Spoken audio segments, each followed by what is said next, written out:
Bonjour, nous sommes à Almeria dans le sud de l'Espagne pour un nouvel essai et c'est celui aujourd'hui de la Triumph Speed Triple RS. Alors la Speed Triple, on connaît tous, ça fait 24 ans qu'elle est au catalogue de chez Triumph et ça a toujours été pour la marque anglaise un roadster avec un positionnement bad boy, voire carrément sportif au fil des années. C'est pour ça que je suis en combinaison de cuir. On a passé une journée entière à rouler sur cette moto. On a fait à peu près 350 km, dont environ, on va dire 250 sur la route et une centaine sur le circuit d'Almeria. Donc grosse journée d'essai, grosse journée de travail, afin de cerner un peu les évolutions de cette machine. Alors 24 ans. Longue carrière pour cette machine chez Triumph. Et en 2018, donc, Triumph revient avec deux modèles, la Speed Triple S et puis de haut de gamme, la Speed Triple RS que voici. Alors comment est-ce qu'on fait la différence entre les deux? C'est simplement au niveau des habillages, il y a plus d'éléments en carbone sur la RS. Les roues ont un petit liseré noir qui ne sont pas sur la version S. Et puis on a des suspensions Öhlins sur cette machine à la place des suspensions Showa de la version de base.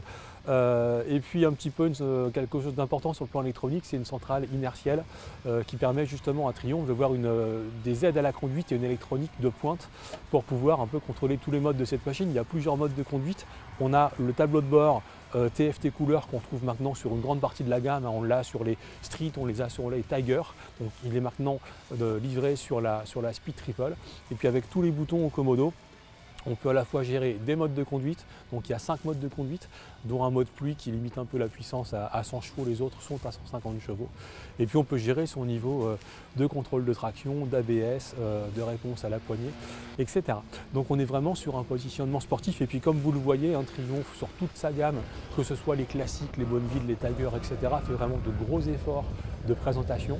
Donc en termes de qualité de peinture, de logo, de finition, etc., on est vraiment sur une machine qui est extrêmement valorisante à regarder. Dernier détail qui distingue la version RS de la S, c'est d'origine un double silencieux Arrow avec une sonorité qui est carrément sympa. Alors à régime stabilisé ou sur un filet de gaz, on ne l'entend pas trop, mais dès qu'on ouvre en grand, il y a les sorties titane et carbone. Et ça fait un bruit de 3 cylindres qui est vraiment sympa. Donc Triumph dit voilà, c'est la meilleure Speed Triple de toute l'histoire de la génération. On est assez d'accord pour croire ça. Après, est-ce que c'est le meilleur roadster sportif de la catégorie? Pour ça, il faudra attendre un petit peu le suspense. Alors qu'est-ce qu'il y a de nouveau sur cette machine aussi? C'est le moteur. Le bloc moteur, il date de 2005, quand depuis la première apparition de la 1050 Speed Triple. Avant, c'était une 955. Et en 2005, il faisait 125 chevaux. Alors aujourd'hui, on est à 150 chevaux. C'est pas rien de sortir 25 chevaux de plus d'un bloc moteur. Et en fait, il y a eu 105 améliorations techniques sur cette machine. Donc c'est à la fois le bas moteur, le haut moteur, les pistons, les arbres à câbles, les conduits, les soupapes, etc., les ressorts de soupapes. Il y a eu un gros travail en profondeur sur la boîte à air aussi, sur la boîte des vitesses. Et en fait, 150 chevaux, ça permet à Triumph d'afficher des régimes moteurs plus hauts que jamais. Donc là, on va carrément taper une puissance à 10 500 tours et une zone rouge à 11 000. Et dans les faits, on sait pourquoi on aime les 3 cylindres. C'est à la fois doux à bas régime, râpeux dès qu'on ouvre un petit peu, avec une très belle allonge. Et puis c'est quand même une machine qui prend plus de 210 en quatrième.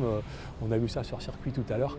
Donc il y a quand même un niveau de performance qui permet de se faire plaisir. Il y a des accélérations assez soutenues dans les tours. Alors certes, il y a d'autres roadsters qui sont encore un peu plus puissants, mais là on est quand même sur une machine qui a vraiment une belle personnalité. Au niveau du châssis, on est globalement sur la machine qu'on connaissait déjà l'an passé. Simplement les suspensions, donc là-dessus c'est du Öhlins haut de gamme, réglable dans tous les sens, donc ça permet quand même d'avoir un bon feeling de suspension. Les pneus Pirelli Super Corsa SP, donc là aussi c'est du haut de gamme avec des pneus qui chauffent vite, qui donnent vraiment un bon niveau de précision et d'agilité de la moto.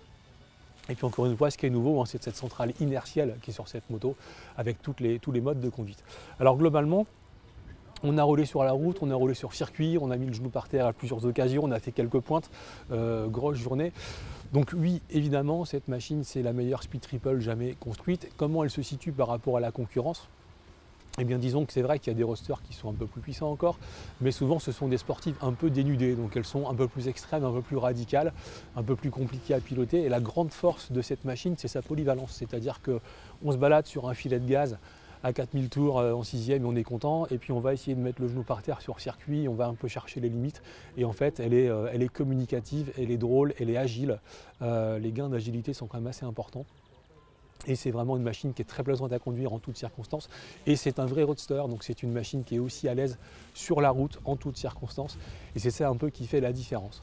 Alors pour un peu évaluer le marché et les autres nouveautés de la famille des roadsters qui vont arriver en 2018, je pense notamment à la Honda CB 1000R et à encore d'autres modèles, je vous propose de vous inscrire sur la chaîne YouTube Le Repère des Motards.com et de suivre avec nous l'arrivée de toutes ces nouvelles motos.